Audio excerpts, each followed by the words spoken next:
Hello, my name is Juniper, and I'm 37 years old. I never thought I'd have a story like this to share, but here it is. Get ready, everyone, because it's quite a ride. One sunny afternoon, my in-laws, Margaret and Julian, came to our house after a long-awaited vacation. They had always wanted to visit America, and I was happy to have them stay with us. Since they lived in France, we didn't get to see them often. From the times we did spend together at family reunions and chatting online, I thought everything was fine between us. But I was wrong. Without me knowing, my mother-in-law and father-in-law were planning something bad to hurt my daughter and me, and I didn't realize it for a long time. I had no idea their visit would uncover a hidden layer of bitterness and hostility behind their friendly appearance. "How are you?" "I'm good, Grandma." "Hi, Grandpa." "How was your flight?" "It was tiring." "I'm really exhausted. I need a nap." "Not before you have some refreshments first." "Ah, Juniper, you spoil me." "Hello, Mom." "Hello, Dad. I'm glad to see you're doing well." Yes, my son. We made it. Thank God." "Hey, speak English, you two. We want to be part of the conversation too. This is just your cue to brush up on some French, dear." From this conversation, you'd think we were just a big, happy family. I thought so too. But what happened next will make you rethink those overly nice family members you have. You see, if it wasn't clear before, I'm married into a French family, taking on a new culture and language with my husband, Nicholas. While I hadn't become fluent in French, I knew enough to sense when something was wrong. Margaret and Julian always acted warm and loving when Nicholas was around, hiding their true feelings about me and my daughter, Ashley. I began to see their true colors when my husband went to work. As a housewife, I spent most of my days at home, taking care of our household and family. With my in-laws visiting, I made sure to be home so we could catch up. Ashley had just finished her freshman year of university and was home for the summer, so she and I finally had time to spend with our relatives. I hoped for a joyful and harmonious time together, filled with games, laughter, and truly getting to know each other better. At first, everything seemed fine. But as the days went by, I noticed a strange pattern. My in-laws started speaking exclusively in French, deliberately excluding Ashley and me. We tried to be polite and didn't say anything out of respect. One day, Ashley asked, "Mom, why are they always talking in French now?" "Oh, sweetheart, it's okay. That's the language they're most comfortable with, so we need to be understanding." "I get that, but it's happening all the time now.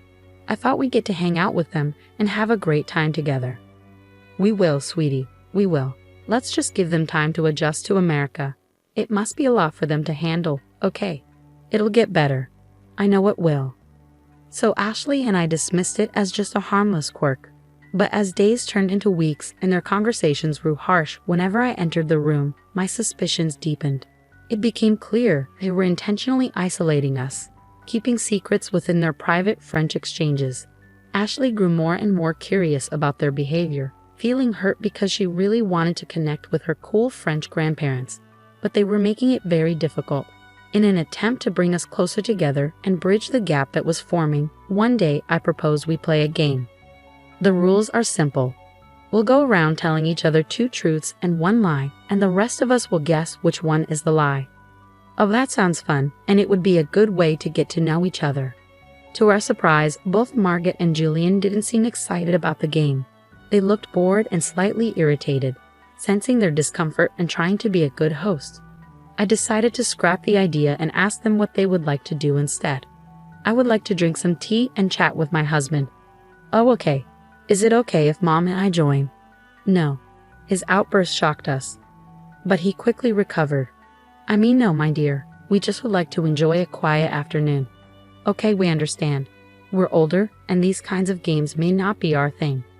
But you two never talk to us. You're always speaking in French. How dare you talk to us like this? So disrespectful.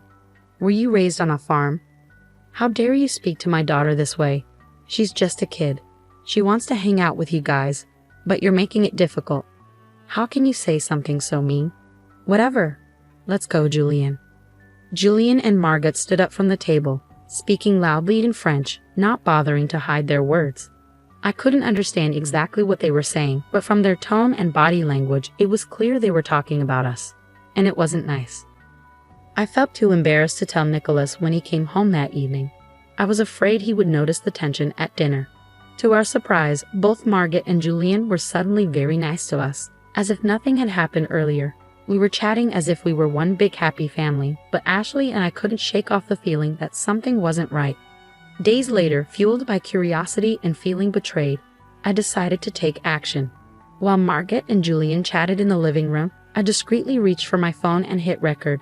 With shaking hands, I captured their voices and words, hoping to uncover the truth hidden in their secret conversations. After successfully recording their voices, I gained confidence.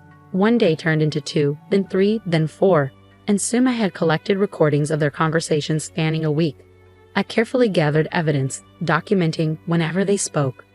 I only had basic knowledge of French, so I couldn't understand everything they said. But as I listened repeatedly, I caught some rude words. I was afraid of what I might find if I translated everything, but I knew I had to uncover the truth. Luckily, I had a friend who spoke French. Camille was from Senegal and moved to the States as a baby. Although she grew up as an American, her immigrant parents made sure she could still speak her native language. She was the perfect person to help me decipher the information. I called her and asked her to come over. When she arrived, I took her to the back of the house so Margaret and Julian wouldn't see her. Camille and I found a moment alone outside to talk. I poured my heart out to her, sharing all the strange behavior and my growing suspicions. Camille was incredibly supportive, promising to help me uncover the truth. From what you're saying, it sounds like you're talking about some shady stuff. But don't worry, I'll do my best to help. Thanks, love. You're a lifesaver. Just being a best friend. As I played the audio for Camille, her face went pale, and she started trembling. Camille, what's wrong? I can't breathe. Panic attack. She was gasping loudly for air, and I started to feel scared too. I never expected her to be so overwhelmed by what she heard. Fear gripped me as I tried to calm her down, doing my best to provide comfort. I hurried inside to get a glass of water and helped her lie down in the cool shade to calm down. I served her and massaged her skin until her attack subsided. Thankfully, I managed to help her without raising suspicion from Margaret and Julian, who were probably still gossiping inside. Ashley happened to be near her bedroom window and overheard the commotion. Worried, she rushed downstairs to check on us. I explained what happened, telling her that I secretly recorded her grandparents and it was so disturbing that it caused Camille to have a panic attack. We were both horrified by what we might uncover when Camille was ready to talk. Once she had fully recovered and was safe in my bedroom with Ashley, Camille apologized for her reaction. Don't you dare apologize. You did nothing wrong. What matters is that you're safe now. Julian and Margaret didn't see you. They're outside in the front lawn, so Ashley and I managed to bring you upstairs. You really scared us, Camille, but I'm relieved you're okay. I probably should have warned you about my panic and anxiety attacks, but I wasn't expecting to hear such awful information. Tell us, Camille, what were they saying? Camille took a deep breath and a sip of water before relaying what she heard on the recordings. Juniper, Ashley, there's no easy way to say this. It seems Margaret and Julian want to. They want to sell Ashley on the black market to some really awful people. Both Ashley's and my jaws dropped. We were shocked. What on earth? That's not all. They said they wanted to sell you to Juniper. They plan to fake your deaths in a car accident and make it look like your body's burned up in flames so there's no evidence. They thought they'd make a lot of money from Ashley because she's young. I feel sick. They were so cold and heartless about everything, you guys. Like I didn't care at all that they were going to sell you to such twisted people. That's why I had a panic attack. I'd never heard someone talk so openly about such a terrible crime. You can take a break if you need to, both of you. It's a lot to handle. Why are you crying? Aren't you sick, Mom? Of course I am, but right now, I'm just angry. They threatened to hurt you, Ashley, and for that, I will never forgive them. They said more awful things, but I'll spare us the details, at least for now. Camille, Ashley, and I felt extremely scared and sick. We couldn't believe we'd been living with criminals for a month. I was filled with rage. I wanted to confront them, but Camille stopped me. June, I understand you're upset, but you can't go down there and confront them. What do you mean? They threatened my daughter's life. I know, Juniper. I just don't think it's safe for you to confront them without a plan. You live with these people. Who knows what they might do if they feel threatened? You're right. We have an advantage because we know their plans. We can't lose that. So what's the plan? We're getting out of here. What? Yes. Pack your essentials and lock your door, just in case. I'll do the same. Camille, help Ashley while I call Nicholas. Okay, we'll be back when we're ready. Once they left the room, I couldn't hold back my tears. I felt so overwhelmed by everything I had heard, but I was relieved to know the truth, even if it was painful. I called Nicholas and told him everything. I explained how his parents had been treating us, the rude outburst towards Ashley, and the recordings with Camille's translations.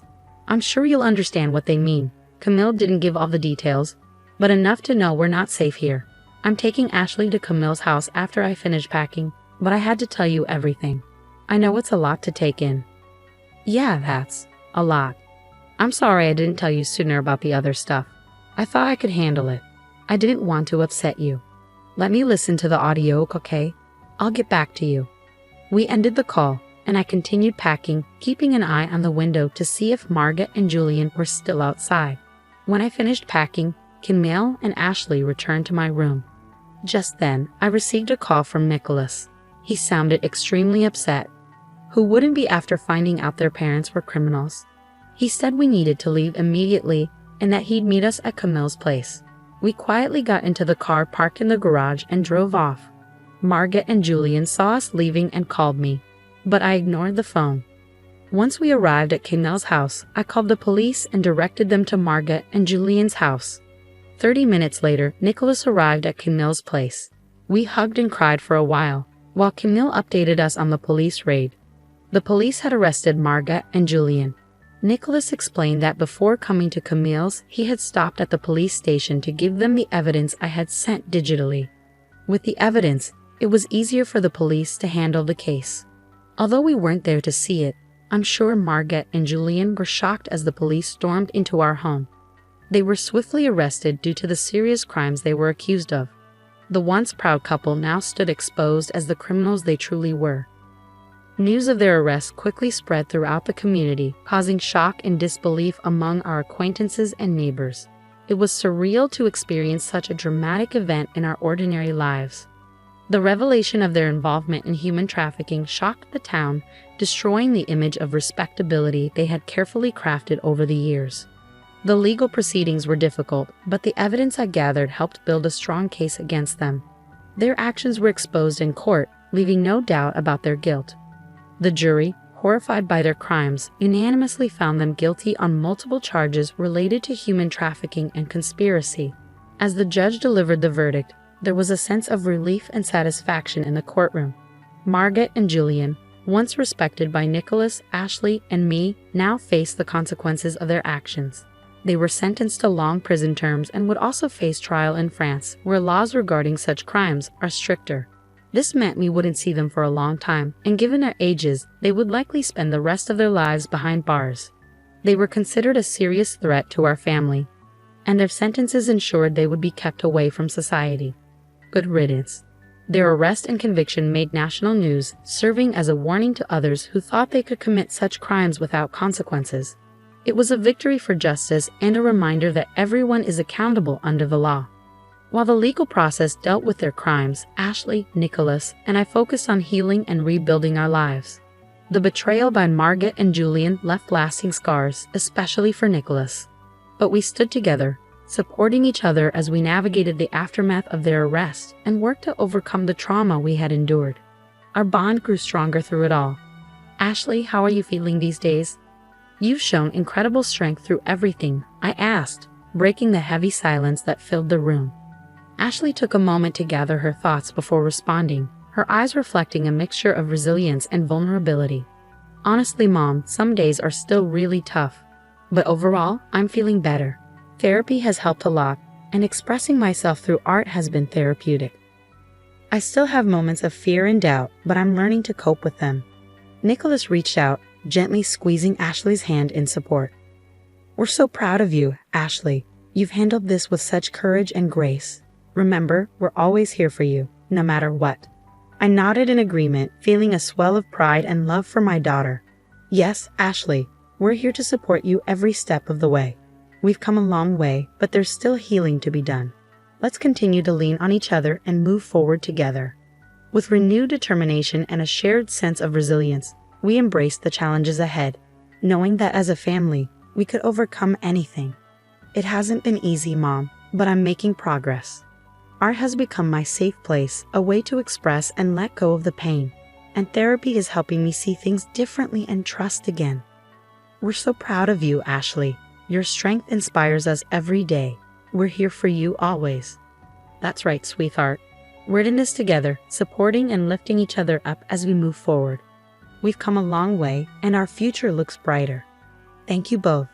I don't know where I'd be without your love and support. We've faced challenges, but we've grown stronger. Now we have the chance to take back our lives and make a positive difference. Absolutely, my love. We've faced the darkest of times, but we've emerged stronger than ever. We won't let others' actions define us. Together, we'll build a future full of love, happiness, and fulfillment. We're a family, unbreakable. We've proven that. Let's keep supporting each other, healing, and building the life we deserve. We're stronger than ever, and will embrace every opportunity. The conversation was filled with a mix of emotions, from past pain to hopeful anticipation. As we continued our journey, we found comfort in each other, knowing we could overcome anything together and create a life of love and joy.